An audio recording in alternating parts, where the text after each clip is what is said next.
अस्सलाम वालेकुम रहमतुल्लाहि वबरकातुहू। 10th standard Hindi bridge course 10वें दिन में आप सभी का बहुत बहुत इस्तकबाल है। 10वें दिन में कौन कौन सी एक्टिविटीज़ होने वाली है हम देखेंगे। तो सबसे पहले बात करेंगे आज के वाचन कौशल्य की। क्षेत्र है वाचन कौशल्य। योग्यता की बात करेंगे तो स्वाभिव्यक्ति और संबोध है पद्य। अपेक्षित कौशल्य है अंतर्जाल मतलब इंटरनेट के माध्यम से अध्ययन करने के लिए जानकारी का संकलन, विविध स्रोतों से प्राप्त जानकारी, वर्णन के आधार पर शब्द संग्रह बनाना। यह आज का अपेक्षित कौशल्य है। आगे बढ़ते हैं हम। आओ पता करें। कविता में आए अर्थपूर्ण शब्द अक्षर सारणी से खोजकर तैयार कीजिए। यहाँ पर एक अक्षर सारणी दी गई है जहाँ पर कुछ शब्द है कविता में आए हुए, वो हमें खोज कर लिखना है। किस तरह से कर सकते हैं, जैसे मिसाल के तौर पर यहाँ पर आप देखेंगे एक शब्द है महफूज। ये शब्द होता है महफूज। तो ये एक शब्द यहाँ पर जिस तरह से आप लोगों को नज़र आ रहा है। एक और शब्द आपको नज़र आएगा मुश्किल। ये एक शब्द है, आप आड़े में देखेंगे तो आपको नज़र आएगा ये मुश्किल शब्द है। तो ये सारे शब्द कविता में आए हुए, कविता में से खोज कर लिखना है। देखेंगे हम किस तरह से उसका उत्तर आएगा। आप देख सकते हैं महफूज, मर और ये फ़र्क, उसके बाद में फ़ना, तालीम। यहाँ पर आप देखेंगे हौसला, खुद, खुश, मुश्किल, बुलंदी और मंजिल। ये शब्द है जो कविता के यहाँ पर आए हुए। तो इंशाल्लाह हम लोग आगे बढ़ते देखते और कौन सी एक्टिविटी है यहाँ पर। आओ पता करें के तहत हमने देखा। आगे बढ़ते हम। आओ सक्षम बने। और यहाँ पर आप देखेंगे कि अर्थ की दृष्टि से वाक्य को परिवर्तित करके लिखिए। यहाँ पर विधानार्थक वाक्य ऑलरेडी दिया हुआ है, नम्रता कॉलेज में पढ़ती है। ये ऑलरेडी एक विधानार्थक वाक्य है, तो यहाँ पर कुछ भी लिखने की आवश्यकता नहीं है। आगे बढ़ते हैं हम। प्रश्नार्थक वाक्य कैसे बनेगा। नम्रता कौन से कॉलेज में पढ़ती है या नम्रता कहाँ पढ़ती है, इस तरह से ये प्रश्नवार्थक वाक्य बनेगा। प्रश्नार्थक वाक्य। आज्ञार्थक वाक्य की अगर बात करेंगे, नम्रता इस कॉलेज में पढ़ो, आज्ञा दी जा रही है। निषेधार्थक वाक्य, नम्रता इस कॉलेज में नहीं पढ़ती।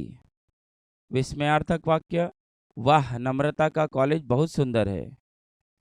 संभावात्मक वाक्य की अगर बात करेंगे जिसमें शक है, नम्रता इसी कॉलेज में पढ़ती है, मतलब कंफर्म नहीं है, नम्रता इसी कॉलेज में पढ़ती होगी, ये भी कहा जा सकता है। या फिर ये भी हो सकता है कि शायद नम्रता इसी कॉलेज में पढ़ती होगी, मतलब नम्रता इसी कॉलेज में पढ़ती है या नम्रता इसी कॉलेज में पढ़ती होगी, ये बनाया जा सकता है। असल में यहाँ पर यही होना चाहिए था कि नम्रता इसी कॉलेज में पढ़ती होगी, या है की जगह होगी होना चाहिए। चूँकि मुझसे भी थोड़ी सी गलती हुई है यहाँ पर टाइपिंग करने में, तो इसको ज़रा आप दुरुस्त कर लीजिए। एक तो यह हो सकता है कि शायद नम्रता इसी कॉलेज में पढ़ती होगी या फिर नम्रता इसी कॉलेज में पढ़ती होगी। आगे बढ़ते हैं हम। आओ अभ्यास करें। किसी काव्य संग्रह से किसी कविता को पढ़कर उसका आशय निम्नलिखित मुद्दों के आधार पर लिखना है। आप चाहे तो 9th स्टैंडर्ड या 10th स्टैंडर्ड की कोई कविता पढ़े, उसमें कवि का नाम आप लिखे, कविता का विषय लिखे और केंद्रीय भाव, मतलब कविता में क्या बताने की कोशिश की गई है। बहुत कम अल्फाज में आप लोग लिख सकते हैं। तो कोई भी एक कविता आप ट्राई कीजिए 9th स्टैंडर्ड या 10th स्टैंडर्ड की, जिससे आप कवि का नाम, कविता का विषय और केंद्रीय भाव आप प्रस्तुत कर पाएंगे। जैसे मिसाल के तौर पर अगर मैं बात करूं, तो एक कविता है जो कि जिसको लिखा है वीरेन डगवाल जी ने, और उसका विषय है हमारी नींद। तो आप इसका भी केंद्रीय भाव लिख सकते हैं। ये आपके मतलब सिलेबस की कविता नहीं है, लेकिन आप इसको लिख सकते हैं चाहे तो इस तरह से काम किया जा सकता है इस एक्टिविटी के ऊपर। आओ सृजन करें में हम लोग आगे बढ़ते हैं और देखेंगे कि मराठी और हिंदी भाषा के प्रमुख गज़लकारों की गज़लें यूट्यूब, टीवी, कवि सम्मेलनों में सुनिए और सुनाइए। तो ये भी एक मतलब अच्छी एक्टिविटी है। यूट्यूब पर आप हिंदी और मराठी गज़लकारों के नाम जान सकते हैं, उनकी गज़लें सुन सकते हैं। बहुत इंटरेस्टिंग होता है।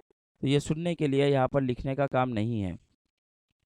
पूरक साहित्य स्रोत की अगर बात करेंगे तो उसमें कक्षा 9वीं लोकवाणी हिंदी की पाठ्य पुस्तक पढ़ना है। तो यहाँ पर जो है आप लोगों का 10वां दिन ख़त्म हो जाएगा। 10वें दिन की एक्टिविटी यहीं पर ख़त्म होगी। जितनी एक्टिविटीज़ थी मैंने आप लोगों को कराने की कोशिश की। आप सब आज की एक्टिविटी में शरीक रहे, बहुत बहुत शुक्रिया। वीडियो अच्छा लगा है तो लाइक कीजिए, शेयर कीजिए और मेरे यूट्यूब चैनल को सब्सक्राइब करना ना भूलिए, ताकि आने वाले वीडियोज़ के नोटिफिकेशन सबसे पहले आप लोगों को मिलते रहे। Thank you very much.